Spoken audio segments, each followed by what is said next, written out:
बलियों को एक ट्रक में भरकर जंगल की तरफ ले जाया जा रहा होता है। तभी गलती से ट्रक से एक बलि कूद जाती है। बलि वहां रास्ता ढूंढती है, पर यहाँ बगैर खाने और पानी के बलि वहां बेहोश हो जाती है।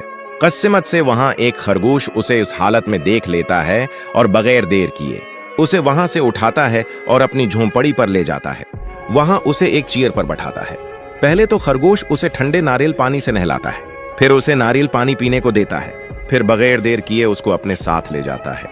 वहां ट्रक वाले जंगल में खरगोश उसको उसके झुंड में छोड़ देता है। अगर कहानी ने दिल को छू लिया हो तो लाइक और सब्सक्राइब जरूर करें।